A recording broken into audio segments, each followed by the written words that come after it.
con buenos mensajes. Hola, hola, hola, hola a todos, ¿cómo están? Iniciamos el Blog Deportivo, este es el único show deportivo de la radio. 2 de la tarde, 2 minutos. Ay, tarde, vamos. Se queda para María el toque el primero, otra vez para Neisser arriba ya. Jordan adentro. Es una selección competitiva, física, creo que no sentimos para nada miedo. No, para quedar campeones del mundo, creo que nos lo estamos planteando todo y así va a ser.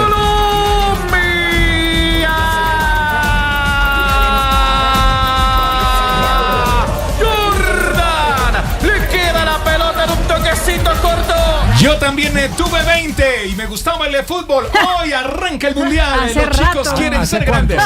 Hace 20. Hace 20 años.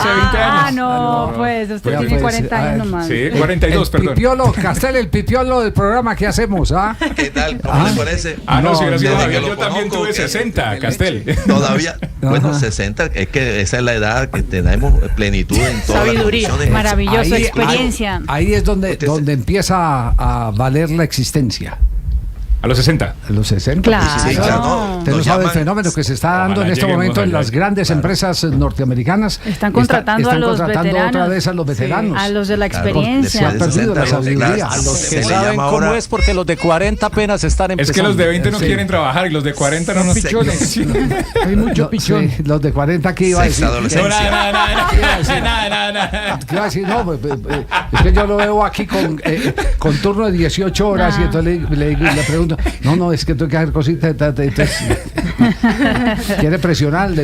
No estoy diciendo nada, no estoy diciendo nada. Javier, ya esa etapa de los 60 en adelante dicen que se llama ahora sexadolescencia. La sexadolescencia, sí, Una- señor. Una adolescencia a partir de los 60. Sí. Y una que me gustó mejor, me gustó más, en vez de sexagenario, es sexigenario. ¿Sexy? Sexigenario. Eso me gustó más. Castel, está con todo. Porque el mayor de 60 tiene un atractivo muy especial que no se puede desconocer. La pensión. La pensión, eso le caminan a esa pensión, Castel. Menos si es técnico de fútbol. Qué barbaridad, ¿no? Qué barbaridad. Muy bien. Juega el seleccionado colombiano. ¿Cómo están en este momento los pulsos en las casas de apuestas? Pues a favor de la selección de Colombia, Javier, y por mucho, además. A Colombia no hoy, diga. sí, por cada dólar apostado paga 1.40 por Colombia, por victoria de Colombia, 7.50 por victoria de Arabia Saudí. Eso quiere decir que Colombia es 7 veces más favorita para ganar el partido que Arabia Saudita. 7 veces por arriba en el favoritismo, Sí. ¿no? Ya han debutado los suramericanos, ¿cierto? Todos Ganó están Paraguay. invictos. Sí, pero no. No ganaron triunfadores. todos. Exacto. Solamente. Bueno, Brasil no ganó. Brasil Empató 2-2, pero ganó de remontada Paraguay. Sí. Logró la victoria a la selección de Chile. De Argentina, Chile. Argentina logró una muy buena victoria contra la selección de Cuba y termina la selección de Brasil siendo la única que no logró la victoria, pero sigue invicta con un partido que terminó empatado 2-2 frente a México. Bueno, me llamó la atención poderosamente un jugador de la selección Colombia. Más adelante lo vamos a escuchar. Julián Bazán, el jugador defensor central, me llamó del Deportivo Pereira, me llamó la atención. Ya Dudamel me había hablado del comportamiento individual de ese muchacho, lo califica como un profesional promisorio, dice él, porque tiene una formación integral. Yo, pues, la verdad, no conozco el nivel académico de él, pero cuando le preguntan sobre algo tan básico en una concentración, que es cómo se entretiene leyendo. Que no es nada habitual. Es decir, no es nada habitual. Yo al único jugador, lo confieso, que me llamó poderosamente la atención en una concentración de la Selección Colombia fue Aquivaldo Mosquera, que Aquivaldo era una biblioteca andante. Todos los días tenía un libro distinto, era un consumidor de literatura realmente impresionante, avasallante. Y ahora resulta que este muchacho, Bazán, ha hablado de Arrigo Sacchi y del modelo de fútbol de Arrigo Sacchi y de todo lo que corresponde a esa era maravillosa del Milán de Italia y de la selección italiana que Arrigo dirigió en el Campeonato Mundial de 1994. Me llama eso poderosamente la atención. Le agrego algo sobre Bazán, don Javi. Mire, habla inglés y quiere aprender un tercer idioma además. ¿Habla inglés? Sí. Bueno, Fabio, aprender un tercer idioma. ¿Por qué no nos mete entonces con Bazán para que hablemos de el hombre que hoy, sin jugar, sin debutar la selección Colombia, nos llama poderosamente la atención, porque seguramente después del partido estaremos hablando del que hizo el gol, del hombre de la gambeta, sí. Pero estos jugadores, este tipo de personas a esta edad, a los 20 años, se convierten en un espejo maravilloso para que sus compañeros lo sigan como ejemplo. Ese es un punto importante para tener en cuenta, porque cada rato nos estamos quejando de la falta de madurez del futbolista o del colombiano en general. A los 20 años, el colombiano en general, bueno, eso ya está medido. Una mujer de 20 años le lleva 5 años de maduración sí. En todos los aspectos, en el físico y en el mental especialmente, a un hombre de 20 años. Sí. Eso está medido. Pero antes me voy a abrogar el derecho a ocupar a quien considero y nos va a acompañar. No sé si ya nuestro equipo de producción le había dicho, en el próximo campeonato sub-17 lo tenemos invitado como nuestro comentarista sub-17 wow. En el Gol Caracol, que es el profe Sebastián Botero. Sebastián Botero. Profe Botero. Bueno, profe. Lo que ha hecho en D2 y todo lo que ha significado su presencia en otros juegos, en otros frentes de información del Gol Caracol, pues nos ha dejado gratamente impactados. Habla sabroso. Habla muy sabroso y tiene lo más importante, que es el gran conocimiento, sobre todo en estas categorías. Profe, ¿cómo anda? ¿Cómo le va? Buenas tardes. Hola, Javi, buenas tardes. Acá sorprendido con la noticia, pero bueno, muy contento. Felicitaciones. Muchísimas gracias. Me le adelanté al equipo, qué pena, me le adelanté al equipo de producción, muy sapo yo, ¿no? Pero bueno, no importa. No, siempre las buenas noticias son bienvenidas, y bueno, agradecerte por todas esas palabras de cariño, o sea, que son mutuas también, pues el respeto y la admiración, y bueno, esperando pues poder contribuir con todo lo que está haciendo el Gol Caracol y todo ese descubrimiento que ustedes hacen tan excelente en este deporte tan lindo. Sin ninguna duda que se hace es porque siempre apelamos a personas con un profundo conocimiento y seguimos con la misma teoría que hemos manejado. Esta mañana estaba escuchando una charla espectacular que mañana vamos a tener oportunidad de fraccionar para compartirla con todos ustedes, de Gustavo Alfaro, el técnico de la selección paraguaya. Siempre nosotros a los invitados los tratamos como invitados.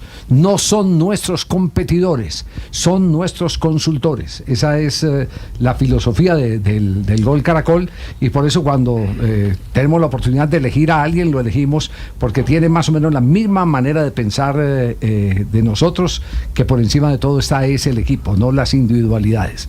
Pasó con Alfaro, ha pasado con el finado Pedro Sarmiento, con Julio Comesaña cuando lo tuvimos, con todos, es la misma idea. Pero lo hemos llamado para que nos describa antes del partido qué podemos esperar de la selección Colombia hoy en su debut frente a Arabia. Usted que es especialista en esta generación, en esta categoría. Bueno, yo creo que es un equipo maduro a pesar de la edad. Obviamente sabemos que en estos torneos ese primer juego tiene un componente emocional que es difícil de solventar para los jugadores hasta que no lo vives. Es difícil poder expresarles a ellos lo que van a sentir, porque es una responsabilidad inmensa. Hay un cubrimiento muy grande de todo un país. Ya en esta selección a esta edad pues tiene una importancia distinta, y yo creo que los muchachos es posible que los primeros 10-15 minutos lo sientan un poquito, pero me tranquiliza que casi todos ya tienen muchos minutos profesionales, y eso obviamente los hace que esos entornos donde haya gente, donde hay responsabilidades de compromiso y presión, pues ya lo saben manejar. Y bueno, esperamos que obviamente puedan mantener comportamientos de lo que hicieron en el suramericano. Yo creo que aunque tuvo un pequeño bachecito en ese suramericano, donde empezó con un pico muy alto, luego tuvo 2-3 juegos en la fase final donde le costó, era normal, porque yo creo que los rivales empiezan a conocer a uno y los comportamientos también los otros equipos lo empiezan a estudiar, pero me parece que cerramos muy bien, y es buscar esa continuidad, de pronto con algunos jugadores ya nuevos, como el caso de Emilio, que seguramente va a ser titular. el tema de Rentería del extremo, que quizás va a estar ahí en reemplazando a Batioja, pero me parece que es un equipo que va a continuar con esos comportamientos que le vimos, un 1-4-3-3 muy impresionante, un equipo que intenta robar pronto en campo contrario y que cuando no logra hacerlo, pues se repliega bien, hace un 4-5-1 defensivo e intenta recuperar para salir rápido en transición, porque confía mucho en ese 1 contra 1 de los extremos. Eso es lo que espero ver del equipo hoy. ¿Nos puede marcar para usted cuáles son los jugadores a ver? Porque muchos de ellos los tenemos que empezar a identificar para la gran masa. Es decir, ¿a quién debemos seguir? ¿Qué jugador le llama a usted poderosamente la atención y que le ha sembrado la expectativa de que puede ser una figura en el Mundial? Yo creo que hay varios jugadores importantes. Para mí Jordan es un arquero de mucha jerarquía, es un chico que conozco bien de Fortaleza.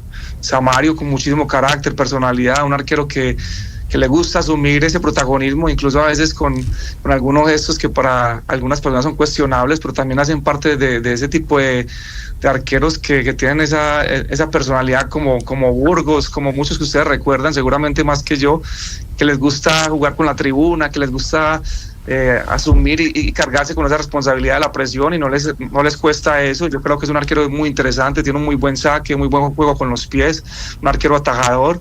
Luego tenemos en zona defensiva para mí jugadores importantes que son sobre todo el lado izquierdo, que son Jaymar Mosquera, el central que salió de Orso Marzo, un chico muy parecido en características a Lucumí, jugador de muy buena talla, con muy buen pase filtrado, sobre todo para conectar ese primer balón y superar líneas de presión. Tiene pelota cruzada, es fuerte en los duelos. Juan David Arizal, lateral izquierdo, que es un chico que conocemos muy bien acá en Medellín porque lo formamos en la categoría sub-20 y ahora en el equipo profesional. Es un extremo convertido a lateral que tiene esa vocación ofensiva por haber estado siempre cerca del arco contrario, que sabe terminar las jugadas en el último tercio con buen centro, con buen 1 contra 1, con buena pegada, que quizás de a poco ha ido mejorando en la fase defensiva, que obviamente cuando se convierten esos extremos a laterales tienen que trabajar mucho en eso, en los conceptos defensivos, pero él creo que lo ha hecho con madurez. Luego en la mitad encontramos a Kenner, que aunque yo esperaba mayor protagonismo en América, ha alternado partidos que ha jugado como titular, ha entrado en los segundos tiempos. Es un volante de esos box to box modernos que se busca mucho en el fútbol internacional, un jugador que participa en ambas áreas, con recorrido, sobre todo con esa virtud de atacar los espacios vacíos sin balón, como quizás lo hace, pues poniendo un ejemplo para que la gente se haga una idea, como lo hace quizás Valverde en el Real Madrid, o ese tipo de jugadores que son despliegue físico, de acompañamiento y que tienen gol. Y bueno, y ya adelante pues obviamente tenemos jugadores como Emilio, que obviamente es un jugador que tiene una actualidad importante a nivel de goles en el fútbol colombiano y que yo creo que seguramente va a iniciar como titular. Y obviamente yo no pierdo la expectativa más allá de lo que haya pasado en su tema personal, que obviamente son chicos que están madurando con Neisser. Pues yo creo que Villarreal hizo un suramericano que fue excepcional, y creo que tiene todo el potencial para también ser figura de este mundial. Sí, usted lo ubicaría, Emilio es un punta a punta, sin la menor duda, que sabe jugar, sí, sabe jugar, pero a Neisser lo acomodaría que por el extremo, posición en la que ya había jugado inclusive algunos partidos en Millonarios. Yo creo que puede ser una alternativa, sobre todo conociendo a César y pensando que yo no creo que él vaya a modificar la estructura para jugar con dos puntas. Lo hablamos el otro día en el programa. Sí. Ese tema de tener dos delanteros siempre te condiciona, sobre todo el tema de la presión en la mitad de la cancha, y yo creo que es algo que él prioriza mucho. Por eso creo que si Neisser juega es posible que lo haga por banda o que sea el reemplazo natural de Emilio en caso de que no inicie. Y obviamente él prefiere tener extremos naturales como Perea, que también es un jugador de mucho desequilibrio, de 1 contra 1, rápido en el espacio. Rentería viene muy bien. Entonces que quizás la duda puede pasar por ahí. Si juega Neisser como extremo y Perea en el otro costado, o si se va a jugar con Rentería y Perea y va a jugar simplemente con Emilio y de pronto resigna a ese punta. Quizás por actualidad ya es un tema más de preferencia y de relaciones. Me parece que Villarreal y Emilio son distintos. Villarreal es un jugador más profundo, más de ataque a la profundidad, de 1 contra 1, de salir, de jugar asociado en diferentes zonas, pero es un jugador de otra característica. Emilio más de área, más de finalizar las acciones de gol. Entonces vamos a ver qué elige el profe.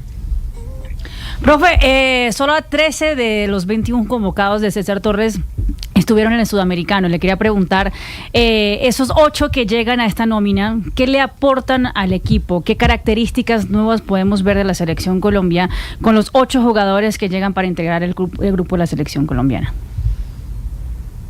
Bueno, yo creo que siempre decimos que en el tema de las elecciones, el tema de la actualidad va modificando las decisiones del entrenador. Pues obviamente de ese primer grupo del suramericano van cambiando la realidad de los jugadores. Después también tuvimos un tema de disciplina que hace que haya modificaciones en la nómina, pero yo creo que hay jugadores que llegan que son de un apoyo importante, sobre todo en características. A mí me gusta sobre todo lo de la mitad. Yo creo que en la mitad vamos a quedar con un mediocampo digamos con diferentes características. Me preocupa un poquito el tema del mediocentro defensivo natural, porque con la lesión de Ararat no tenemos un mediocentro defensivo natural. Vamos a tener a Landázur y a Kenner quizás en ese doble pivote inicialmente, pero cuando miramos el resto de los jugadores, pues vemos a Cavadía, el otro chico de América que a veces también lo hace como interior, Joel, que si me escapa el apellido en este momento, que son jugadores de otro corte. Entonces tenemos que ver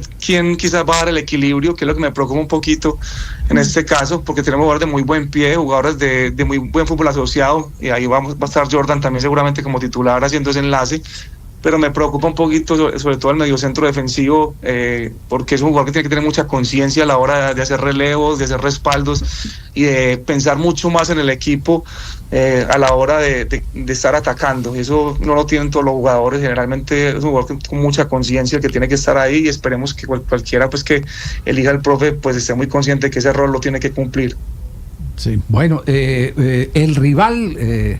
¿Ha tenido algún dato usted? Yo escuché a César Torres en la última charla hablando que es un equipo que ya conocen, que es un equipo muy físico. Sí, ya jugó amistoso en ese equipo, ya jugó, precisamente. Ganó Colombia 2-1. 2-1, pero es un equipo que propone más lo físico, sí. Y frente a lo físico, la única alternativa que o la más importante, no sé, eso depende de la confección de la nómina y la estrategia que se utilice, pero tener la pelota es fundamental frente a ese tipo de equipos. No sé cómo lo ve usted, profe Botero. Sin duda, yo creo que el equipo hoy le va a tocar asumir el rol protagónico del juego en ese fútbol. Cuando uno está en campo contrario es determinante el tema de las ubicaciones, cómo vamos a ejercer las superioridades numéricas para poder ir invadiendo el campo contrario y que la circulación del balón sea suficientemente rápido para que cuando esa estructura se está moviendo o basculando de un lado a otro, pues uno pueda encontrar esos espacios para filtrar balones y poder encontrar ese último tercio de la cancha, que es importante también ahí que nosotros estemos muy vigilantes en el tema defensivo, porque estos equipos se caracterizan por ser muy lineales, son equipos muy verticales. Ellos quizás a veces pecan incluso por ingenuidad, porque no tienen esa información o esa profundidad táctica que otros equipos quizás tienen, pero son equipos muy obedientes a la hora de llevar un plan a cabo, y ellos generalmente hacen un plan reactivo donde se organizan en campo propio, digamos, para ser reactivos, pero cuando salen tienen esa capacidad de ser muy veloces y jugar al espacio rápido, y si nosotros estamos en campo contrario, pues vamos a tener que proteger casi 50 metros hacia atrás, y que tenemos que tener mucho cuidado con la velocidad cuando ellos nos roban la pelota. Sin duda. Profe Sebastián, muy amable, muchas gracias. Ya tenemos la radiografía antes del partido. Estaremos desde las 5:30 de la tarde en la información del Gol Caracol, sí. Blue Radio también. 5:45 Blue Radio. Estaremos contándoles todos los pormenores, pero ya para que la gente, antes de que juegue la Selección Colombia, tenga una idea, un mapa del seleccionado colombiano, pues nos la ha entregado el profe Sebastián Botero, que es especialista en esa categoría. Profe, un abrazo, muy gentil por su tiempo. Un abrazo grande para ustedes y siempre aquí estamos a disposición. Muy amable, gracias. Sebastián Botero es técnico de divisiones inferiores del Deportivo Independiente Medellín. Es uno de los alumnos avanzados de Juan Carlos Osorio. Así es. Exactamente. Sí, señor. Habla maravillas porque tuvo a Osorio como director técnico cuando él era jugador activo. Esperamos que hoy todo eso que se ha plasmado en la previa se pueda ratificar en el terreno de juego. con la advertencia que ya ha hecho profe Castel, Sebastián, que no nos podemos confundir en los primeros 10-15 minutos, donde seguramente vamos por el miedo escénico, todo lo que representa el debut, tener algunas complicaciones para agarrarle la manija al partido. Pero que Colombia tiene con qué.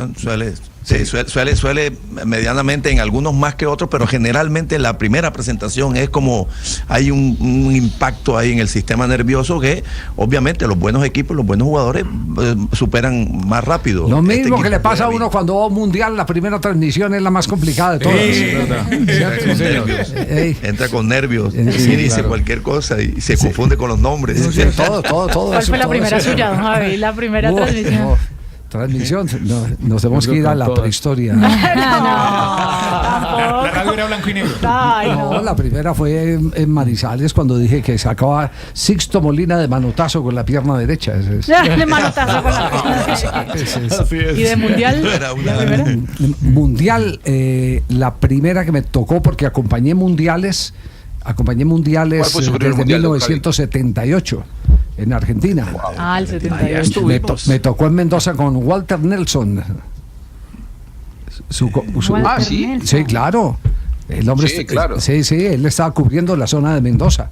Allá nos tocó, allá me correspondió ver entrenar a Brasil, a Nelinho pegándole a la pelota a los palos y devolviéndose desde el borde del área a la mitad de la cancha.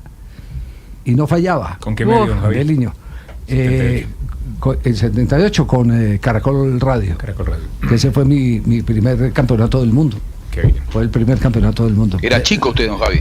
Tenía iba a cumplir 22 años. Wow. Y ahí no ha fallado. Iba a cumplir 22 años. Y ahí no ha fallado Copa del Mundo. Mandé foto. No he podido encontrar el irresponsable que me mandó de 21 años a ese primer campeonato del mundo. Pero fue fascinante. Historias que más adelante, porque estamos preparando un material, contar las historias de los mundiales con el Gol Caracol, www.golcaracol.com.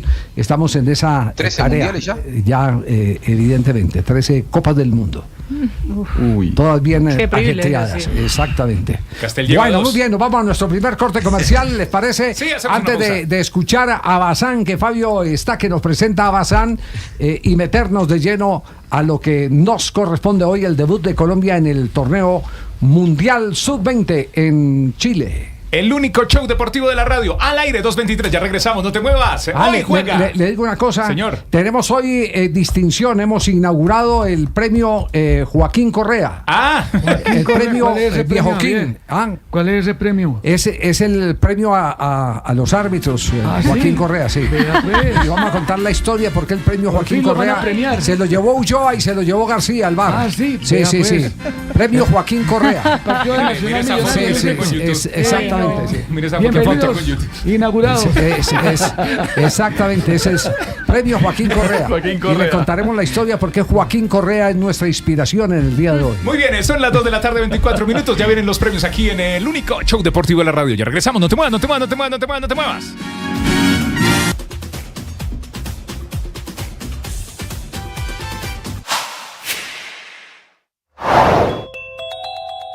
Como el desabastecimiento de medicamentos es la explicación de por qué tantos colombianos se la pasan de droguería en droguería esperando que la EPS le entregue la medicina recetada, pues las EPS empezaron oficialmente el proceso de una negociación conjunta de medicamentos, un proceso colectivo que había sido autorizado por la Superintendencia de Industria y Comercio. Primero, las EPS comprarán juntas, 13 de ellas, los medicamentos de alto costo destinados para enfermedades raras o crónicas para pacientes que requieren tratamientos prolongados y especializados. En la segunda etapa, la negociación conjunta será para comprar dispositivos médicos, inclusive pañales o los famosos alimentos de propósito médico especial. Y finalmente, en la tercera fase, se incluirán medicinas genéricas o esas de bajo costo, pero que por su alto volumen se requiere también tener en las droguerías de manera conjunta en esta negociación. El proceso ya empezó. Hay 68 laboratorios farmacéuticos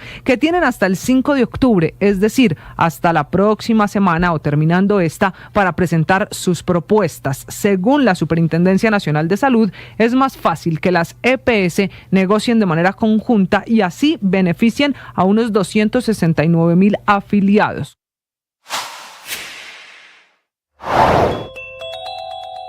El alcalde de Bogotá, Carlos Fernando Galán, confirmó que los eventos que se realicen en la ciudad deben confirmarse 5 días antes. Toda la información aquí en Blue Radio. Así es, el alcalde de Bogotá, Carlos Fernando Galán, confirmó que de ahora en adelante los eventos culturales y deportivos, las productoras y empresarios deberán tener la documentación confirmada 5 días antes previos a la fecha del evento, justamente para evitar complicaciones como la que hubo este fin de semana en el concierto de Kendrick Lamar en el escenario Vive Claro. Dice el alcalde que se hace con el fin de hacer las subsanaciones correspondientes previas y no durante el evento. Entonces, lo que suelen hacer es que presentan una primera versión que usualmente, debo decir, es negada porque no tiene los elementos suficientes, y después buscan subsanar eventualmente con presentación de documentos adicionales. Y eso lleva a que se termine siempre entregando el permiso final muy cerca al evento.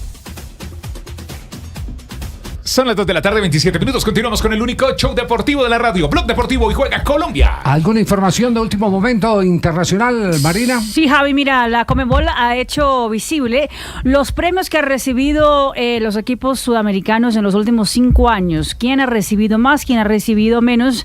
Obviamente, para recibir más lejos tiene que haber llegado en los últimos campeonatos de Conmebol, sea Libertadores o sea Sudamericana, pero mejor todavía si es la Libertadores. En el top 10, Racing de Argentina, $29 millones ha recibido en los últimos 5 años. El 9º lugar para Botafogo, el último campeón de Libertadores, $37.200.000. Independiente del Valle, que eliminó recientemente al Once Caldas de la Sudamericana, $37.300 millones. Atlético Paranaense, $38.600.000. Boca Juniors, pese a no haber sido protagonista en los últimos años, sí ha recibido plata y bastante, $42.300.000. Atlético Mineiro, $42.800.000. Fluminense, $45.900.000. River Plate, $46.400.000. Y de ahí en adelante, el primero y el segundo están muy por encima de todos los demás. El Flamengo de Brasil, $75 millones en los últimos 5 años. Y el Palmeiras, $77.700.000. Una pregunta solo por curiosidad. ¿En los 20 primeros hay algún equipo colombiano? Ninguno. ¿Ningún equipo colombiano? Hay 3 equipos ecuatorianos. Lo que se están perdiendo por no invertirle al fútbol. Por no invertirle. Sí, porque si uno llega lejos, mira la cantidad de dinero que están recibiendo los otros equipos. Ha recibido uruguayos, ecuatorianos, paraguayos, argentinos y brasileños. Es la nueva potencia, está por encima ya de nosotros, la nueva potencia. Increíble. Y se refleja en la selección. Modelo independiente del Valle, don Javi. Sí, modelo independiente del Valle, es cierto. Ahora, una salvedad, en el puesto 9, recién Mari contaba Botafogo. Lamentablemente, de esos 37 millones que le entraron a Botafogo, pocos quedaron en el fútbol sudamericano, que es algo que está obligando a revisar el sistema de reparto de los premios, porque como el dueño de Botafogo también es dueño de Olympique de Lyon, Olympique de Lyon estaba con un problema económico y sacó el dinero que conquistó al ser el último campeón de la Copa Libertadores de América y lo puso en las arcas del club francés. Es decir, ese es dinero que el fútbol sudamericano perdió, lamentablemente. Qué lástima, ¿no? Una realidad que duele esa, ¿cierto? En toda esta mezcla de inversionistas que tiene el fútbol mundial, la mayoría de los equipos en Inglaterra, los dueños son norteamericanos. Es cierto. El Arsenal, el Manchester United. Exactamente, sí. Está en línea en este momento Eduardo Ahumada. ¿En qué lugar se encuentra Eduardo? Hola, ¿qué tal, Javier? Buenas tardes. Aquí estamos en la concentración de la Selección Colombia. Se respira optimismo horas previas al debut. No era y no decirle. Respirando ahí mismo. Sí. Se cortó ahí mismo, Bueno, está al lado del seleccionado colombiano de fútbol. Mientras restablecemos la señal, ¿cómo es la historia de Bazán, Fabio? ¿Cómo es la historia? Mire, este es un muchacho que siempre, don Javi, se ha caracterizado por ser inquieto, como usted dice, pasa leyendo. Además, futbolísticamente esa inteligencia también la muestra en la cancha, es el polifuncional que tiene el profesor en la César Torres, porque te juega de volante primera línea, te juega de zaguero central, puede incluso hasta marcar una punta, es el polifuncional que tiene allí. Y Julián Bazán habla sobre este partido que se viene ante Arabia Saudita y dice que no sienten miedo, por supuesto, de este primer compromiso del Mundial. Estamos muy felices, muy contentos, creemos que es una oportunidad inmejorable, la verdad. creo que no sentimos para nada miedo, ansiedad sí, porque es algo natural del jugador de disfrutar esto que hacemos, de empezar un camino que esperamos culmine con el título, así que estamos tranquilos por el trabajo que hemos hecho, pero para nada con miedo, con muchas ganas de salir a ganar. Y agrega que han analizado muy bien Arabia Saudita. Bueno, como grupo estamos unidos, cada día sentimos más cariño, más aprecio por el otro, por el tiempo que llevamos compartiendo. De cara al partido estamos muy expectantes, muy felices, esperando el debut. Hemos analizado muy bien a la selección de Arabia, lo hemos entrenado desde que venimos de Paraguay en esa seguidilla de entrenamientos, hemos trabajado las posibles variantes que pueden tener para poder cubrir todo en el terreno de juego y que nada nos sorprenda. Y se refirió, por supuesto, a la importancia que tiene ganar los duelos defensivos ante el equipo árabe. Bueno, defensivamente creemos que es muy importante para nosotros los duelos. Si nos imponemos en los duelos vamos a poder sacar el arco en cero, y creo que en cuanto a Arabia en lo defensivo podemos hacerles daño con los extremos que tenemos, jugadores desequilibrantes, rápidos, que seguramente lo van a sufrir desde esa parte por banda en duelos. Sí, y se refiere también sobre el profesor César Torres, que cómo les habla con cariño pero con exigencia. Bueno, creo que el profe ha sido importantísimo en todo lo que hemos construido, tanto como equipo y a nivel personal. Creo que es un técnico excepcional, una persona maravillosa. Siento que la forma de gestionar el grupo es particular porque nos habla desde el cariño, desde el aprecio, pero también desde la exigencia, sabiendo lo que nos vamos a jugar. Entonces, personalmente le tengo un gran aprecio y siento que todo el grupo lo ve como un segundo padre. O sea, no es un técnico regañón. Bueno, el fútbol es de momentos. Cuando hay que regañar lo hace. Me parece que en eso separa muy bien los momentos. Cuando estamos por fuera de la cancha nos habla con ese cariño, pero en el terreno de juego nos exige porque sabe lo que nos estamos jugando. Y precisamente habla sobre por qué se expresa también y esa afinidad también con Arrigo Sacchi.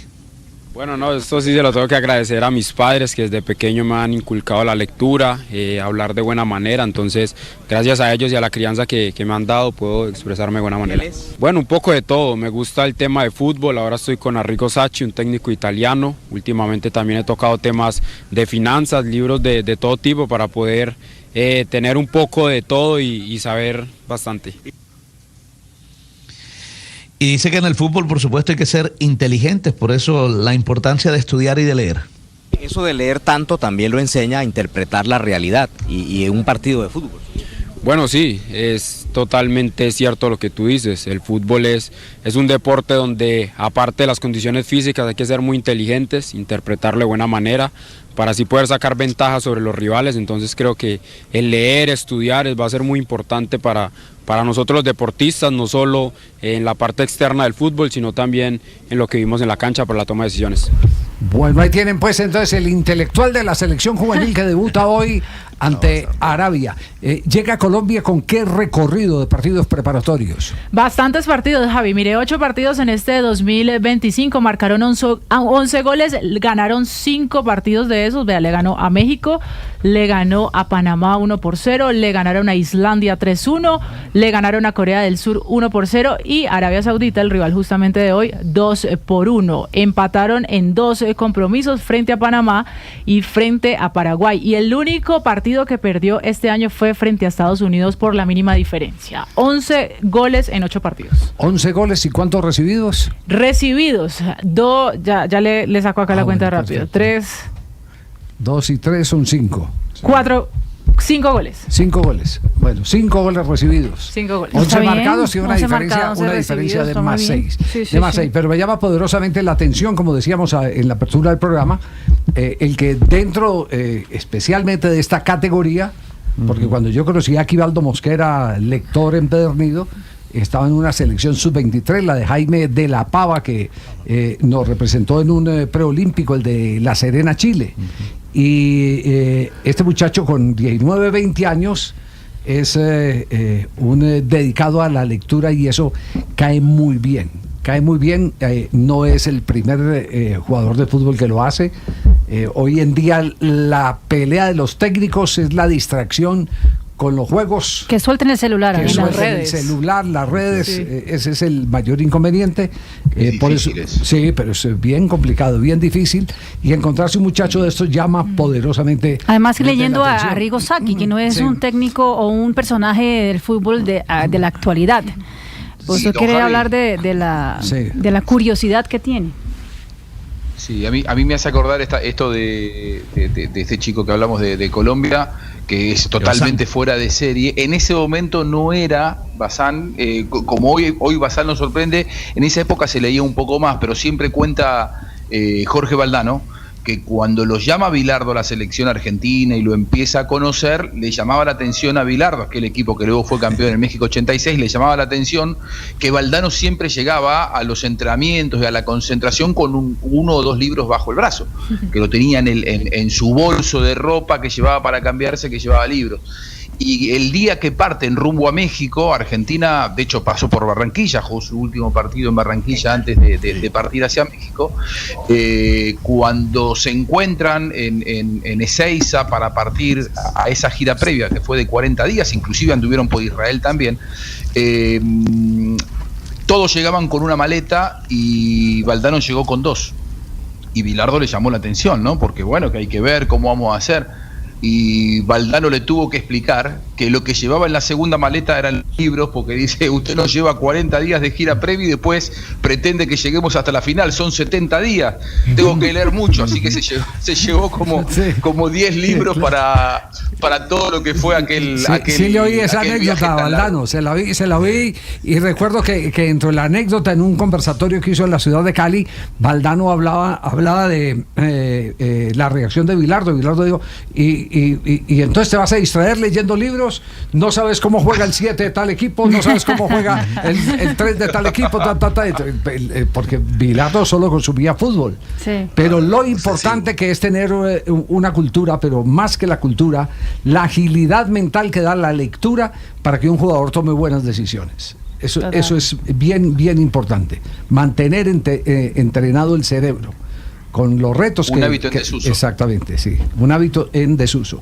sin ninguna duda. Y Valdano, mire, Javi, nosotros de esos jugadores que en su momento eran lectores, pero luego pasaron además a consagrarse también como escritores. Y Valdano justamente lidera ese ranking con varios libros importantísimos. 11 poderes del líder, uno de ellos, Los cuadernos de Valdano, que fue en 2001, El miedo escénico y otras hierbas. Apuntes del balón. Bueno, tenía muchos libros, pero estos son los más famosos de Jorge Valdano, pero hubo otros jugadores que también famosos que se dedicaron a escribir. Infinito. Muchos libros.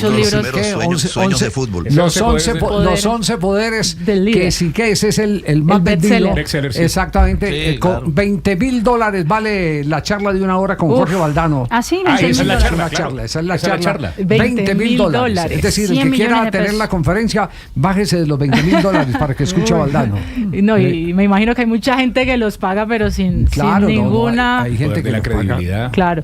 Bueno, otros jugadores, Vinnie Jones de Inglaterra. Libros, por ejemplo, como Las duras entradas, historia de un loco del fútbol. Dice que contó anécdotas de su carrera en Wimbledon.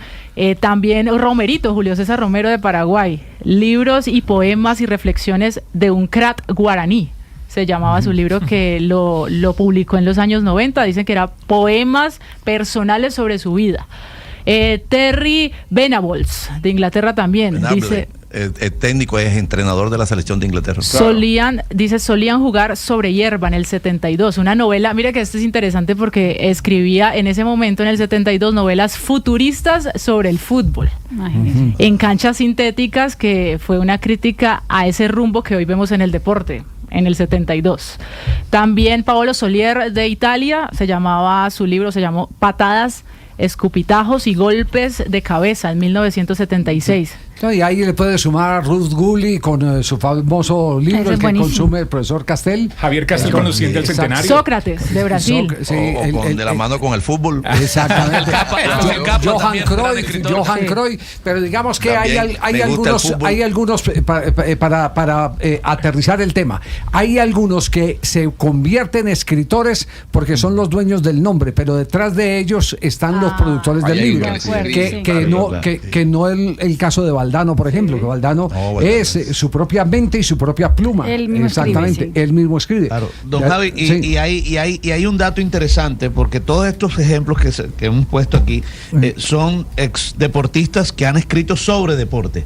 Pero hay un caso en el béisbol de un lanzador puertorriqueño, ya no está en las grandes ligas, ya se retiró, que se llama Miguel Batista. Es más, lo apodaban el poeta. Escribía para la página de ESPN y él ha publicado 2 libros que son de pura literatura, no habla de deporte. Es más, uno que se llama Sentimientos en Blanco y Negro, y también Ante los Ojos de la Ley, que tuve la oportunidad de leerlo, me lo regaló él mismo, sobre un asesino en serie. Entonces, ese es un dato especial porque habla sobre otras cosas, no del deporte, Miguel Batista. Bueno, bien interesante todo esto. Bueno, mucha suerte, mucho éxito en la cancha, mucha suerte como lector, y si de pronto pasa al plano de escritor, para este chico Bazán de la selección sub-20 del equipo colombiano, que debuta hoy. Transmisión, ¿a qué horas, Tiva? 5:45 de la tarde, estaremos aquí con el Pet Garzón, pura emoción, Ricardo Rego, listos y preparados para acompañar a nuestra selección Colombia, porque yo también tuve 20 años. No se olvide. Hace rato. No se pasa, hace rato, ¿cierto? Sí, un corazón vagabundo, cierto, sí. No se olvide que enseguida vamos a entregar en este programa el premio Joaquín Correa, premio Viejo King. Le tengo foto para el premio. Para Joy, para García. Les contaremos la historia, por qué ese premio lo estaremos entregando hoy en un nuevo escándalo arbitral en el fútbol colombiano. Tremenda foto. ¡Qué horror! En nuestro canal de YouTube, @Blue Radio Co. Sí. No se alarmen. 2 de la tarde, 42 minutos. Vamos a hacer una pausa, ya se vienen los premios Joaquín Correa. Primero, 1 minuto de noticias en Blog Deportivo, el único show deportivo de la radio.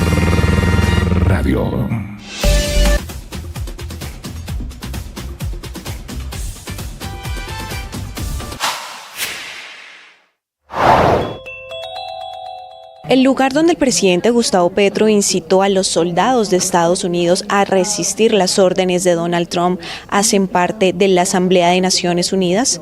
Sobre esto respondió el vicecanciller de Colombia. ¿Cómo se les ocurre a ustedes que se va a dar una manifestación dentro de un perímetro cuando hay seguridad y cuando solamente pueden entrar baches? Entonces, ¿cuál es mi punto concretamente? Eso lo que hace es reforzar nuestra teoría de que esa no es zona extraterritorial de Naciones Unidas, doctor Jaramillo. Escuché y les pediría que me dejaran hablar. ¿Está hablando? Esa parte es la parte más cercana que no permite filtros. Es decir, que era el único espacio donde hubiese podido ocurrir una manifestación lo más cerca posible al perímetro de Naciones Unidas. En eso podemos estar de acuerdo. Entonces, decir que esto no es una manifestación, dentro del marco de Naciones Unidas, porque no está en el perímetro de seguridad, pues yo creo básicamente que es una imprecisión. Entonces, lo que yo digo es, y le pido a la prensa que le explique a la gente básicamente el tema de los perímetros y de los controles y demás. Estamos explicando y usted lo está entendiendo, doctor Jaramillo. No es Naciones Unidas. Es el espacio más cercano a Naciones Unidas. Para este y más contenido, suscríbase a nuestro canal de YouTube. En Blue le ponemos cara a la radio.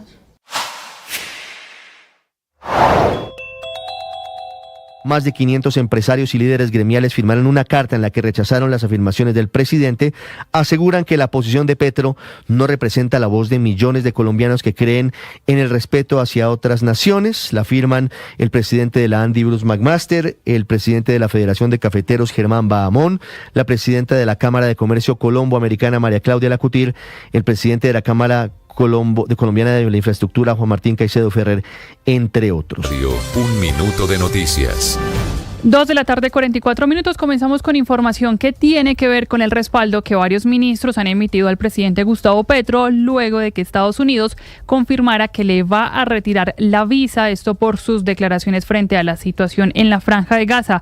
Hace unos minutos se confirmó que el ministro de Hacienda, Germán Ávila, renunció a su visa, a ese documento diplomático en respaldo al presidente Gustavo Petro, pero también se acaba de conocer que Estados Unidos, por su parte, canceló las visas que tenía adscritas escritas el actual ministro de Minas y Energía, Edwin Palma. Tenía la visa diplomática, que es la A1, por la que utiliza la representación de Colombia en Estados Unidos, y también las visas de turismo y de negocios. Esto, dice el ministro Edwin Palma, pues vale la pena porque están respaldando la situación o frenar la violencia y el conflicto en Gaza, y se suma a lo que más temprano confirmaba la canciller Rosa Villavicencio, también de haber renunciado como tal a la visa en medio del respaldo que está recibiendo el presidente Gustavo Petro. Y a propósito de temas de Estados Unidos y de Venezuela, acaba de hablar la vicepresidenta de ese país, Delcy Rodríguez, asegurando que Nicolás Maduro ya tiene listo para firmar un nuevo decreto ante lo que considera es una amenaza y también una presión por parte de Estados Unidos en medio del despliegue militar. Esto dijo Delcy Rodríguez.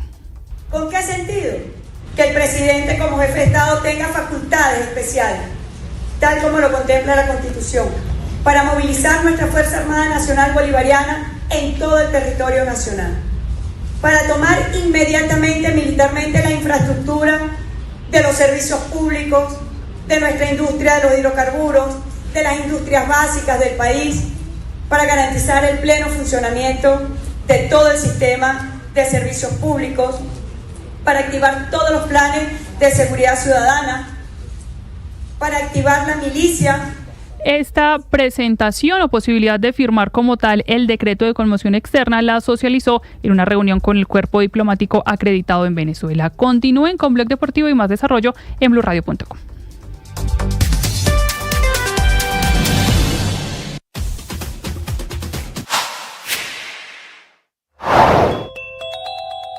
¿Qué está pasando en Venezuela?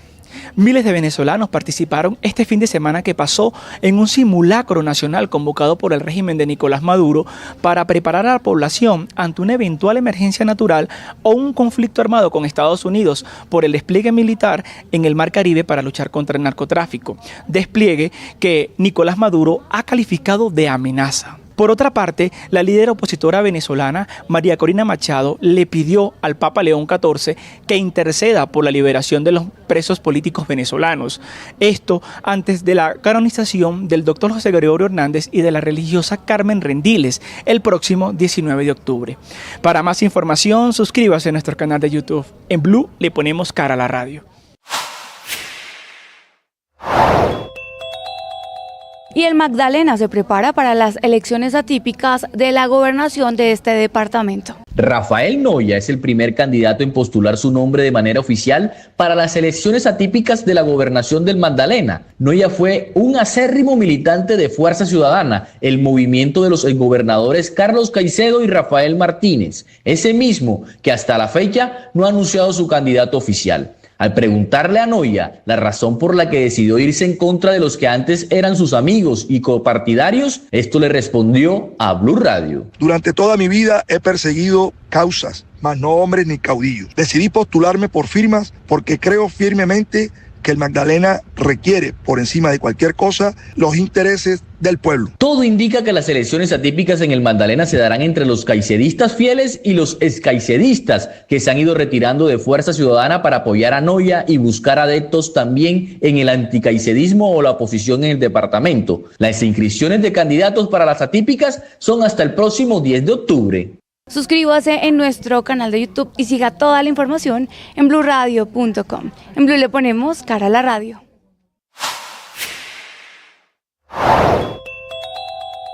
Gustavo Bolívar, integrante del Pacto Histórico, habla de la consulta interna de este partido en el mes de octubre.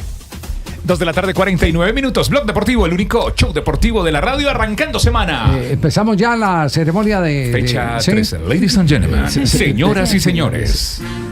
Bienvenidos a un premio más. Con ustedes, su anfitriona Marina Granciera. Welcome again, exactamente, sí. Welcome. Premio, no diga usted. Premio Joaquín Emilio Correa. ¿Cómo es, Jota? El premio Joaquín Emilio Correa.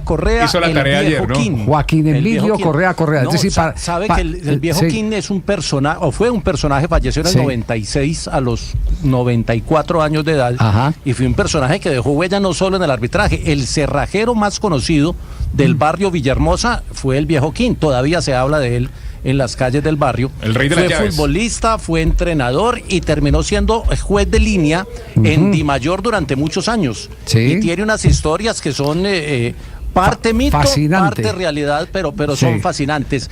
La de la razón que le dio Pelé, usted se la sabe, Javier. No, el día que estuvo yo me de sé, juez de línea. me sé la de Canocho y Garrincha. Eso, a partir de esa surge otra, que es cuando Ajá. juegan Nacional con Cosmos. Sí. En el Atanasio Girardot, que el viejo King fue juez de línea del lado donde estaba Pelé. Y que Pelé vino y le dijo, oiga, que saludes de Garrincha. Y que Pelé le trajo las saludes de Garrincha por no lo que diga. había pasado en el partido de Garrincha. Sí, Claro, es que Botafogo viene a jugar a la ciudad de Medellín. Con el Medellín. Con Independiente Medellín. Y Canocho Sí. Echeverry, que era marcador de punta, titular de aquella selección del primer campeonato del mundo de 1962, Canocho Echeverry era el que tenía que marcar a Garrincha. Sí. Y entonces viene Garrincha, lo enfrenta y Canocho lo levanta a Garrincha. Ya para el segundo lance, Garrincha está de espalda, va a recibir la pelota, viene Canocho, saca el codo y se lo pone en el pecho a Canocho, y Canocho se fue al piso. Y el juez de línea era el viejo King. Entonces se paró Canocho a decirle: King, ¿por qué no levantó esa bandera? King, ¿no viste el codazo? Me pegó. No joda, llevo 20 años tratando de jugar a Garrincha y lo voy a echar vos. Ese era el viejo King. Bueno, pero ¿cómo lo recuerdan Norberto Pelufo y Nelson Gallego? Hoy en Jugada Maestra lo recordaron. Claro, yo me acuerdo, Javier. Sí, claro, es que yo cuando llegué muy peladito a Medellín, claro. El viejo King, que eso para que sacar una tarjeta, para que pitar algo, tenía que ver que casi uno muerto en el área. Y Nelson también lo vivió, lo sufrió al viejo King. Claro, no, eso era cotidiano, el viejo King. Sí. Cuando uno le pidió un penalti le decía a uno: a ver la sangre, a ver la sangre. A ver la sangre. Sí, antes de decir por qué se ganaron el premio Ulloa, el árbitro FIFA colombiano, y García, que era su VAR, en la historia queda que la expulsión de Amadeo Carrizo, el arquero de Millonarios, la única expulsión se dio en la ciudad de Santa Marta, siendo Carrizo el arquero estrella y leyenda ya en ese momento del fútbol mundial. El viejo King levantó la bandera y se peleó con Carrizo. Carrizo vino y le protestó en malos términos. Ajá. Y él tuvo el valor de levantar la bandera y hacer echar a Carrizo. Él era un muchacho díscolo, era muy díscolo. Una vez estaba haciendo línea en la ciudad de Medellín, no sé por qué, un partido entre Tolima y Nacional, y Devani era el técnico del Deportes Tolima, y se levantó Devani a protestarle por un banderazo, y el viejo King se abre, porque en esa época eran no blusas, sino camisas con botones las que utilizaban los árbitros. Sí. Entonces se abre la camisa y le muestra la que tenía por debajo, que era la camiseta de Independiente Medellín. Lorenzo Devani. Ese era el personaje. Pues bien. Y la despedida, Javier, el último partido que pitó fue un partido de Primera A departamental. Ajá. Entre Vicuña y Tejicóndor, que eran los equipos de moda en la Primera A. Los clásicos. Y entonces, como era su último partido, era el partido de despedida, llamó a los 22 jugadores y les dijo en la mitad de la cancha, me tienen que arriar la madre duro, que escuche todo el mundo ya. Y los jugadores lo miraban como, pero ménteme la madre duro. Y entonces hizo que lo insultaran antes de empezar el partido, y luego cogió la pelota y dijo: no, ahora sí dedíquense a jugar, que este es mi último partido, nadie me vaya a mentar la madre. Ese era el personaje, un personaje que lo llamaban para todos los partidos. No sé por qué, pero lo llamaban para todos los partidos. Los periodistas deportivos iban a jugar contra los periodistas generales de Medellín. ¿A quién llamamos de árbitro? El viejo King. Sí. Y todos sabían que con el viejo King era diversión asegurada. Pues bien, una vez pitando, porque lo que dice Bota es cierto, el fútbol en la ciudad de Medellín tenía el fútbol aficionado su clientela propia, tanto que el estadio Atanasio Girardot lo llenaban los sábados para ver Calzado Ger frente a Tejicóndor, para ver Pilsen Sermonión frente a Pantex, y la gente pagaba la entrada al estadio para ver. Eso, había una maravilla de afición en esa época. Y entonces jugaba en una de las Marte, en la Marte número 2, jugaba uno de esos equipos y ahí había un centro delantero que era arrollador, con una potencia, cogía cualquier defensa, la chocaba y deshacía la estructura defensiva del equipo. Gustavo Cifuentes. Gustavo Cifuentes fue jugador de fútbol profesional, pero llegó muy tarde al fútbol profesional, llegó al Deportivo Pereira a los 28 años. Que llegara a los 28 años ya era un caso extraño, porque en esa época el jugador de fútbol, cuando tenía 20 años era muy joven y cuando tenía 25 ya era muy viejo, y se perdía una gran cantidad de futbolistas. Pues resulta que en una jugada, siendo el viejo King el árbitro del partido, en una jugada entra Cifuentes, se lleva los dos defensas por potencia, uno cae al suelo y cuando ya enfrentaba al arquero, el que estaba en el suelo lo agarra de las partes nobles de los genitales y lo tira al piso a Gustavo Cifuentes. Cifuentes se para furioso porque el viejo King dijo juegue. Y entonces le hace el reclamo y le dice, viejo King, ¿no viste que me agarró? Le echó el cuento y el viejo King diga, bueno, dígame, ¿en qué parte del reglamento dice que agarrada de bolas da expulsión? ¿Qué falta? Yo pensé que eso se iba a quedar simplemente en anécdota, ¿cierto? Pero en el partido entre Nacional y Millonarios resulta que se hizo realidad. Marino Inestrosa le agarra a un rival, primero lo golpea. Sí. Porque es un manotazo con golpe y después con sujeción. Súper intencional. Sí. Al frente está el señor Ulloa, el árbitro FIFA, el ahijado de Imer. Y en el bar está García, otro ahijado de Imer. Y ni el uno que estaba al frente viendo la jugada, porque el video demuestra que estaba ahí al frente, que estaba con la acción, tanto que pitó la falta. El VAR, yo sé que por protocolo no tiene que intervenir, pero tiene como ayudar. Claro. Tiene que decirle, ojo, revise, como la hacen algunos árbitros. El señor Ulloa, que era el dueño de la acción y de la intención, pitó la falta y no sacó la tarjeta amarilla que da en el 0-0 de ese momento, expulsión de Marino Inestrosa, que estaba ya amonestado. Entonces, lo que se había convertido en una especie de cuento, de fantasía, de insumo, de tertulia en las charlas de fútbol, pues nos lo hicieron realidad en el pasado partido Atlético Nacional y Millonarios. Se hizo realidad. Inestrosa agarrándole el pájaro y no a Juárez, a un rival, y no a Juárez. Juárez, que está sonando otra vez. Seguramente se le atravesó el reglamento del viejo King, y ahora quién le puede discutir a Ulloa. Sí. Que podrá decir lo mismo el viejo King. Dígame en qué parte del reglamento está agarrada de bolas. Que sea amarilla o por eso hoy hemos decidido, con todo respeto por Ulloa y con todo respeto por Imer Machado, hacer entrega oficial del premio Joaquín Correa, el premio Viejo King. Que suene la orquesta, la fanfarria, porque lo va a entregar Juan Pablo Tibaquirá. Juan Pablo Tibaquirá. En la foto eso ya se ve como un ceviche, o sea, ¿no? Sí. Aquí está el premio Viejo King. Te lo mereces, Ulloa. Y le vamos a mandar la foto enmarcada para que la tengan allá. La foto enmarcada. Sí, hay que mandarla. Qué dolor. Sí. Vamos a enmarcar la foto también. Es que hace parte del premio. Claro, hace parte del premio. Foto enmarcada. Mandar la foto enmarcada, sí. Y podemos también hacer un jueguito de cambiar las cabezas de los jugadores porque quieran poner ahí. Sí, también lúdico. Agarrón de bolas no está en el reglamento del señor Ulloa. Disciplinariamente no existe. Sí, de acuerdo, era una amarilla no gigante. Existe, exactamente. Qué barbaridad, ¿no? Por Dios. Y es árbitro FIFA.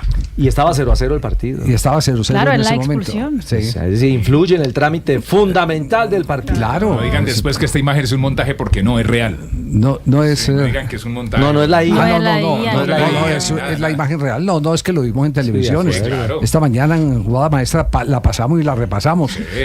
Fue tan intenso el golpe que hasta Castel lloró. Claro. Y hasta Castel dijo, uy, qué dolor. Y a Pelufo le dolió a la distancia. No fue que pusimos a Ricardo a que me cogiera y después maquillamos la foto. No, es real. No. Real. Se lo digas, eso es ay. Le pregunté a nuestra analista que si estrujar genitales se valía. ¡Qué elegancia! ¿Qué nivel? Parece expresión rusa. Estrujar. Sí, alemán. Estrujar genitales, sí. Es un trato ¿Por qué cruel. no me dijo que tenía ese término para no haber dicho agarrón de pájaro? O agarrón de vuelo. Sí, hubiera sido más decente con la gente, sí. Sí. Más coctelero. Más coctelero. ¿Estruje o no estruje? Nos vamos con nuestra fanfarria porque trataremos más adelante, no sé en cuánto tiempo, debe ser muy pronto, de entregar un nuevo premio al arbitraje colombiano. ¡Premio! Que se destaca. Los premios. Viejo el premio Viejo King. Viejo King, Ulloa. Agarrón de bolas no es falta. Porque agarrón de bolas no es falta. No es agresión en este caso. Tampoco es amor. Sí. Tampoco. Van a comerciales más bien. Vamos a una pausa, ya regresamos. El único show deportivo de la radio. Chao. Ceremonias.